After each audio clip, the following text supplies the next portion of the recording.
Се наоѓаме во Месопотамија, во колевката на цивилизацијата, а времето е древност.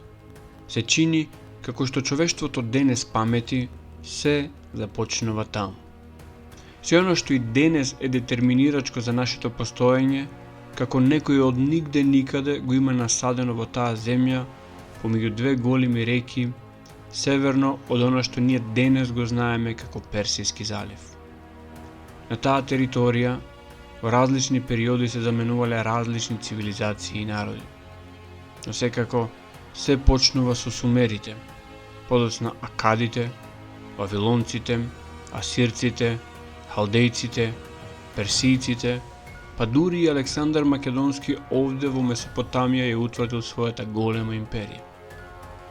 Несомнено, оваа земја меѓу две реки е толку важна, што и денес, и покрај тоа што ја знаеме под името Ирак, немирни времења и постојани конфликти се водат за превласт во оваа древна земја. Повеќе од очигледно е дека оваа земја крие тајни за кои можеби се уште човештвото не е подготвено. А тајните, убеден сум, најдобро се кријат на јавно место. Тајните на Месопотамија заедно со тајните на нашето потекло и постоење, откриени, а сепак сокриени се содржани во 3 книги, кои меѓусебно се испреплетуваат во невидена луцидност. Долго време се мислело дека приказните од Стариот Завет се резултат на легендарни, фантастични представи за митското минато на еврејскиот народ. Но со дешифрирањето на клинестото писмо, писмо со кое се служеле низа народи, меѓу кои сумерите, акадите и вавилонците, на површина почнаа да излегуваат текстови со невидена сличност со оние од Стариот Завет. Кога боговите наместо човекот ја вршеа работата, маката ја носеа.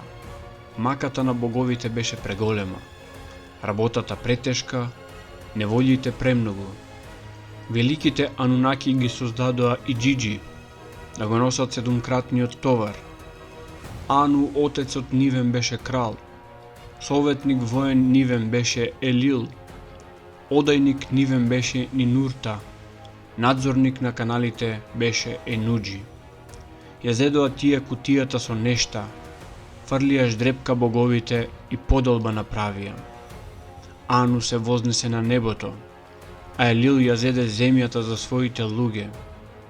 Резето што го оградува морето му се додели на далековидиот Енки. Штом Ану се вознесе на небото и боговите на Апсу заминаа в земи, небесните Анунаки направија и джиджи да ја носат сета мака. Боговите мораа да чистат канали, артериите на земјата. И джиджи мораа да копаат канали, мораа да чистат канали, артериите на земјата. Боговите ја ископаа реката Тигар, а потоа ја ископаа и Еуфрат. Вака започнува еден од најстарите документи напишани на клинесто писмо, а именуван по еден од главните протагонисти во него, Атрахазис. Можеби Атрахазис е име со кој прв пат се среќавате. Можеби и од напиштин ви е непознато. Но до тоа ќе дојдеме малку подоцна. Долго време, можеби откако ги откривме мегите на познатиот свет, ние луѓето, само затоа што си го дадовме епитетот Homo sapiens, се вообразивме дека ние сме господарите на оваа планета. Бивањето центар на универзумот, а со тој врвен изблик на свесно постоење има своји корени како во религијата, така и во модерната научна мисла. А сепак, и во едниот и во другиот наратив, доказите за спротивното се пред нашите очи. Доволно е само да погледнеме. Ако прифатиме дека нас не има создадено еден врховен Бог, гледајќи како се однесува кон неговата најсовршена креација, тоест ние луѓето, очигледно е дека кога не создавал, тој Бог имал многу лош ден. Исто така, ако погледнеме научно, во непрегледниот универзум, неверојатно е да размислуваме дека ние сме врвот на еволуцијата во тој бескраен универзум, или уште по абсурдното верување дека можеби сме единствени.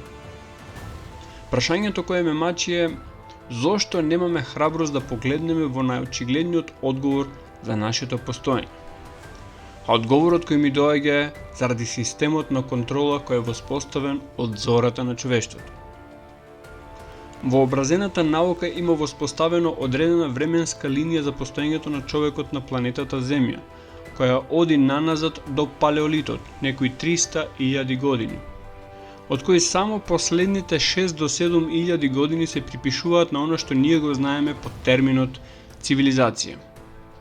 Религиите одат чекор потаму и овој краток период го сметаат за целосното постоење на универзумот, од креацијата до денес, неколку илјади години. Ова во круговите на искрени истражувачи веќе е повеќе од неприфатливо, особено со реалните датирања на одредени пред се мегалитни структури кои се несомнено многу постари од условно кажаното најстарата цивилизација – Сумер.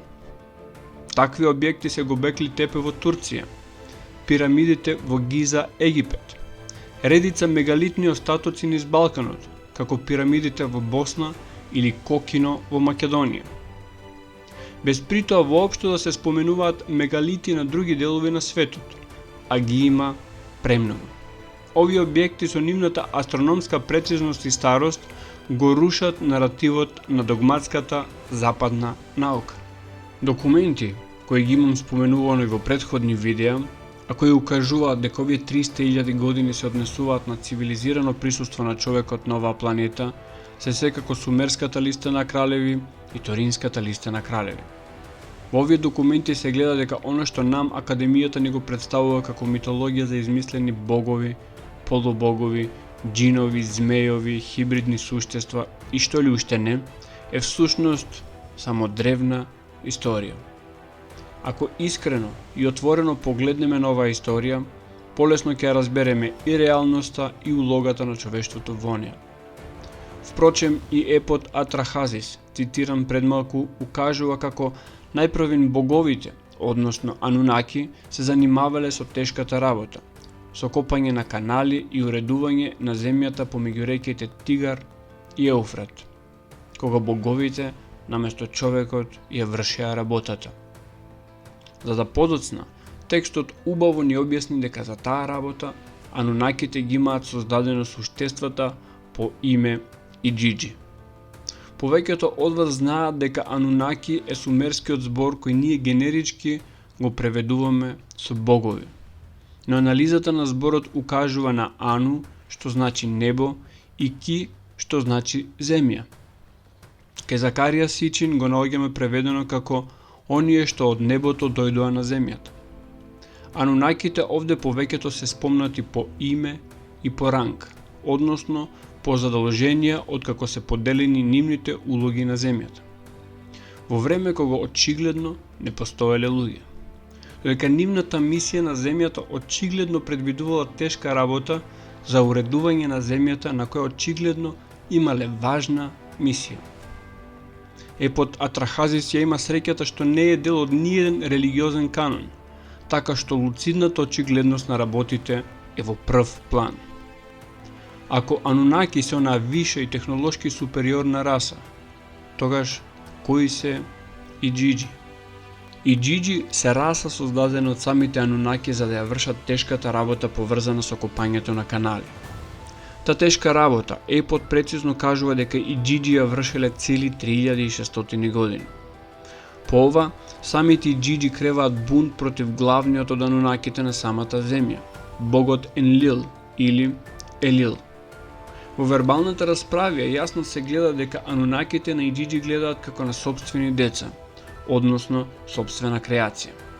Сепак претешката работа ги има натерано сите Иџиџи да им објават војна на нивните креатори. Терминот бог во преводот многу пати се испреплетува, но со оглед дека го имаме и стихот каде Иџиџи велат: секој еден од нас богови објави војна. Очигледно е дека помеѓу нив и Анунаки има генетска сличност.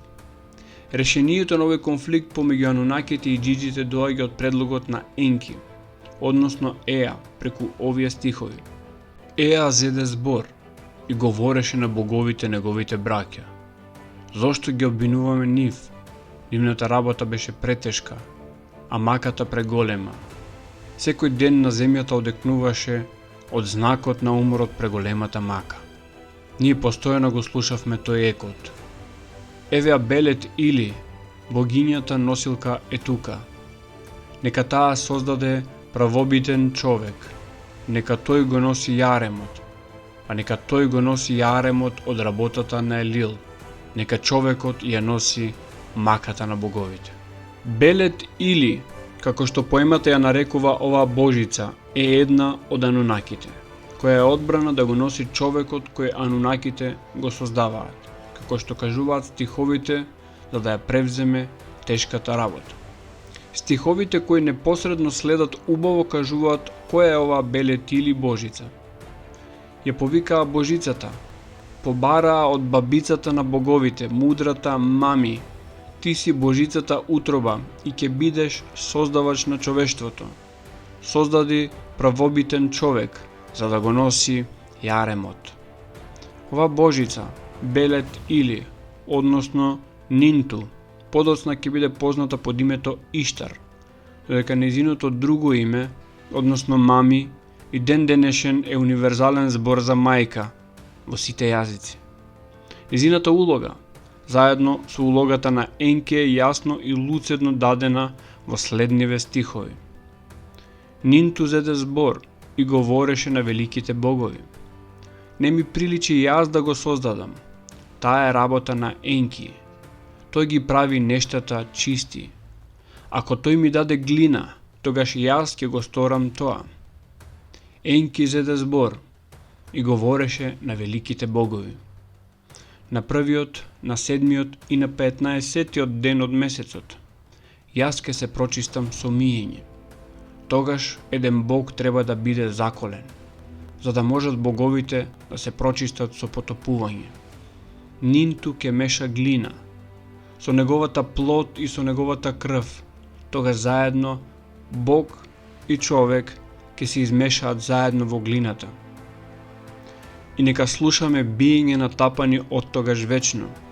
Нека дух се овоплоти во постоење од Божиот плот. Нека таа го прогласи како животен знак.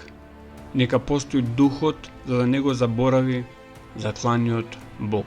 Ако претходно епот беше јасен дека човекот е создаден за да го носи јаремот на робството и тешката работа, во овие стихови е јасно дека тоа создавање е направено со генетски инженеринг, мешајќи плод, односно генетски компоненти од убиен бог и глина.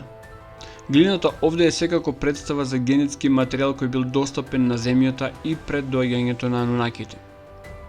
Пред дешифрирањето на клинестото писмо, единствена книга која ни ја раскажуваше оваа епизода е секако Библијата, односно книгата Битие. Уредувачите на библискиот текст имаат потрудено да го прилагодат текстот на важечкиот монотеизам, при што се што читаме е дело на еден Бог. Во втората глава на книгата Битие во стихот 7 јасно читаме: а го создаде Господ Бог човекот од прав земен и му дувна во лицето дух животен и човекот стана жива душа. Синтетизирано, но сепак истото. Потоа следи создавањето на Едемската градина, еврејски Ган Еден или според догмата земниот рај. Овој условно земен рај има јасна географија, објаснета помеѓу 10 и 14 стих, кои мораме внимателно да ги прочитаме. И вода течеше од Едем, за да го наводнува рајот, а потоа таа се раздвојуваше во 4 реки. Името на едната е Фисон, таа тече околу целата земја Хевелска, а таму има злато. А златото на таа земја е добро. Таму има и белиум и камен оникс. А на втората река името е Геон. Таа ја обкружува целата земја Куш. Името пак на третата река е Тигар, а тече на исток од Асирија. Четвртата река е Еуфрат. Ова е истата таа земја која мачно и напорно ја обработувале анунаки, а потоа и џиџи, и на крај тој јарем дошол и до човекот. Ова земја, наводен земски рај, преполна со злато и скапоцени камени, од наводниот Бог на Библијата е направена со посебна цел за човекот. Битие глава 2 стих 15. И, земајќи го Господ Бог човекот кога го создаде, го воведе во градината Едемска, за да ја обработува и пази. Да ја обработува и пази земјата полна скапоценности и злато за мене не е ништо поразлично од тоа да го носи јаремот. Никакво шетање голи и безгрешни со лисиот смоква. Затоа, читањето на текстовите е важно. Од досега изнесеното, јасно се гледаат три работи. Господарите на планетава се овие богови, Анунаки, Елохими, Сеи, или не знам како. И нивниот систем на контрола е воспоставен преку генетско создавање на човекот, чија улога е да биде роб во робовскиот систем. Втората епизода, за која религиите велат дека е апсолутно дело на единиот Бог, додека науката го поистоветува со крајот на последното ледено доба, е секако големиот потоп. Ова епизода е уште побизарна и застрашувачка, зашто кога ќе се спојат трите верзии, библиската, она од Гилгамеш и она од Атрахазис, упатуваат на одредени случувања од денешното време кои ни најмалку не се пријатни. Библиската приказна за големиот потоп се протега низ главите 6, 7 и 8 од книгата Битие, првата книга од Стариот Завет.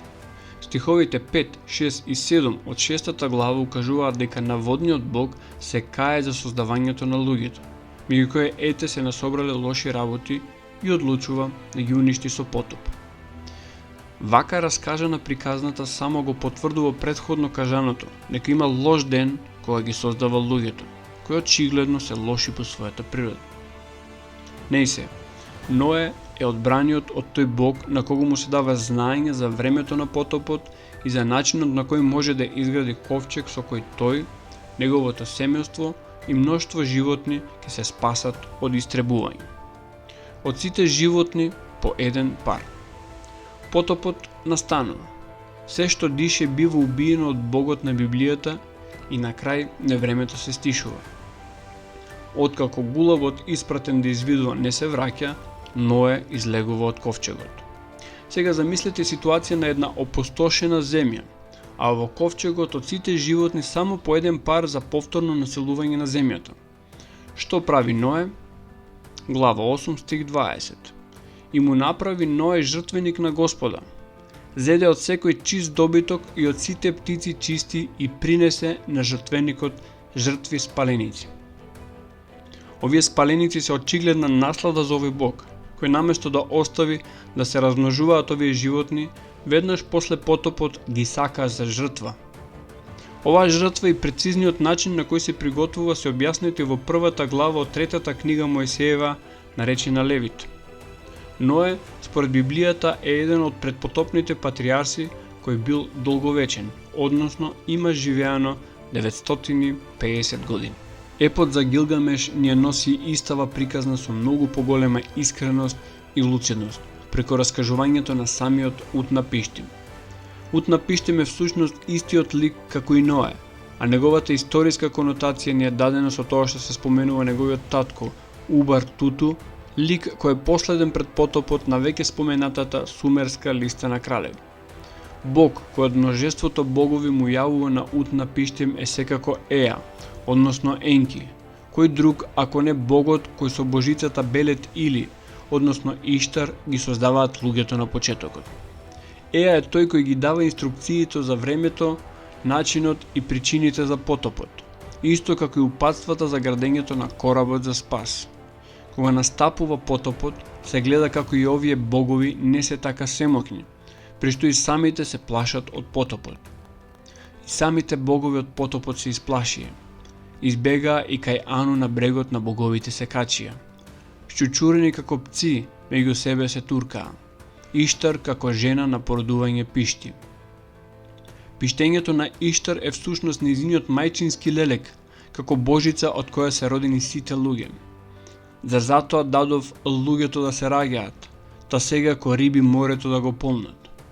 Она што и овде се повторува е секако жртвата спаленица за да бидат смилувани боговите, а откако го мирисаат чадот од спаленицата, епот со невидена искреност вели, како муви врз мрша се собраа. На крај, доаѓаме до епот кој мене ме поведе на ова патување низ древните текстови. Атрахазис. Атрахазис е погодувате, истиот лик како и Ное и Утнапиштим. Откако луѓето почнале да работат на каналите и да се множат на земјата, со својата врева почнале да им го нарушуваат мирот на анунаките. Во прв ред на погодувате, господарот Енлил. Вака тоа го опишуваат стиховите на епот. 600 години, помалку од 600 години поминаа, и земјата стана преширока, а луѓето пребројни. Земјата беше бучна како разјарен бик, боговите немаа мир од нивната врева. Елил мораше да ја слуша нивната врева. Тој им се обрати на великите богови. Вревата на човештвото е претерана. Не спијам од нивната врева. Наредете Шурупу болест да избие. Нормално херојот на приказната е секогаш тој, Атрахазис, кој е во дослуг со богот кој очигледно во сите три приказни има емпатија за неговата креација, богот Енки. Енки го советува Атрахазис да ги смилува другите богови носејќи дарови. Овие дарови од целото човештво за миг и оддалечуваат опасноста. Но, одиме понатаму со епот. 600 години, помалку од 600 години поминаа, и земјата стана преширока, а луѓето пребројни. Земјата беше бучна како разјарен бик. Боговите немаа мир од нивната бука. Елил мораше да ја слуша нивната врева. Боговите немаа мир од нивната врева. Елил мораше да ја слуша нивната врева. Тој им се обрати на великите богови. Вревата на човештвото е претерана. Не спијам од нивната врева. Одсечете ги снабдувањата со храна за луѓето. Нека билките бидат оскудни за нивната глад. Нека адат не пушта дожд. Долу нека нема питка вода од изворите. Нека дувне ветер и ја соголи земјата. Нека има облаци, но не и дожд. Нека полињата даваат помала жетва. Нека ни Саба ги затвори своите гради. Нема повеќе радост за нив. Додека го читав овој опис, како да дојдов во денешницата, и тоа токму во оваа деценија во која сме моментално, како мокниците на светот заради свој каприц му се лути на човештвото. Зарем е можно идејата за златната милијарда да е стара илјадници години? Овој танц на гнев на Енлил и надмудрување од Атрахазис со помош на Енки се повторува низ целиот еп. Само начините на кои се предлага истребување се секогаш различни. Секогаш на интервали од 600 години. Глад, болести кои дури се спомнати по имиња, Шурупу и Ашаку, контрола на времето, кој спомна Харп, и за поседнување на изворите на питка вода, нешто што е актуелно и денес. Секогаш, како што вели епот, мудриот човек Атрахазис беше во дослуг со неговиот господар Еа. Тој зборуваше со својот бог, а неговиот бог Еа зборуваше со него. И тука можеби и брутално јасно се гледа тој момент на бавно истребување на човештвото кој претходел на потопот, каде имаме дури и сцени на канибализам помеѓу луѓето токму заради наметнатата глад. Исто како што понатамошниот текст, макар на места фрагментиран, ја покажува борбата помеѓу самите Анунаки, пред се помеѓу браќата Енлил и Енки, каде за разлика од другите текстови, најасно се гледа грижата на Енки за човечкиот род. Енлил инсистира да се уништи човештвото со потоп и бара соучесништво и од Енки, додека Енки одговара вака: зошто ме терате да се заколнам? Зошто да ја користам мојата моќ против мојот народ? Ој потоп што ми го споменувате, што е? Не ни знам. Зар можам јас да создадам потоп? Тоа е Енлилов тип на работа. Нека тој избере. Нека Шулат и Ханиш маршираат напред. Нека Еркал ги тргне местата за Сидра. Нека Нинурта маршира и нека брзаците преплуват. Атрахазис, исто како и Ное и Утнапиштим, ги добива инструкциите за правење на коработ, прецизни и научни за да биде отпорен на вода. На ист начин како и претходните двајца, и Атрахазис го преживува потопот, чиј што ужас е осликан во овие стихови. Анзу го распори небото со своите пети, а со тоа настапи потопот. оружјето кашушу отиде против луѓето како војска. Никој не можеше да види никој. Никој не се распознаваше во неволјата. Потопот рикаше како бик. Див и разјарен како ветерот виеше. Темницата беше целосна и немаше сонце. Кашушу е неверојатно слично оружје на оно што ние денес го знаеме како харп, а целава приказна е едно огромно предупредување за цикличноста на историјата. Божицата Нининту, односно Мами, исто како Иштар се кае за несреќата предизвикана на своите деца, но дека на ист начин како кај Гилгамеш и во Библијата, и овде потопот се завршува со жртва спаленица. Енки го спасува Атрахазис, а со него и судбината на човештвото. Енлил е бесен и многу лут на Иџиџи, кои ги видовме на почетокот на нашата приказна. Иџиџи, кои многу веројатно биле материјални извршители на потоп. И ете неповторно во денешницата.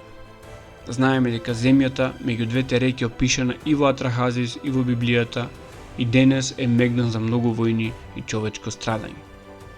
Онака како што опишуваат овие текстови, очигледно била богата не само со минерални богатства, но и со живот благодарение на големите реки кои течат низ неа и каналите кои овие древни богови, Анунаки, ги граделе. А кои подоцна и Иџиџи и најнакрај луѓето биле создадени да ги градат. Оно што е запрепастувачко е дека овие Анунаки, кои Библијата ги споменува под името Елохим, нити биле духовни богови, нити биле бесмртни, но биле по лик, изглед и генетика различни од нас. Многу веројатно со физичка големина неколку пати поголем од човечката. Доволно е да го погледнеме Гилгамеш, кој е полубог. На неговата представа гледаме голем машки лав кој спореден со Гилгамеш кој го држи во рака и изгледа како домашен мачор. Овие Анунаки очигледно воспоставиле систем на владење кој трае од големиот потоп па навам. Тој систем произлегува од институцијата на храмот, кој во древен сумер во себе ги опфаќала сите институции прикладни за тоа владење. Законодавство, религија, финансиски и економски систем, образование и така ната. Годините што следеле подоцна, од елитата која била задолжена да го спроведува тој систем, множеството богови Анунаки го има синтетизирано во еден единствен, синтетизиран и универзален бог. Иџиџи како хиерархија ги има пресликано во оно што денес ние го знаеме како ангели, дека Енки, единствениот за кој ние луѓето сме возлюбената раса, е представен преку змијата од Едемската градина, како големиот измамник кој подоцна низ вековите ќе биде интерпретиран како паднатиот ангел Луцифер. Јас сум Татунчо, драги пријатели. А вие читајте сумерска литература. Секој добро.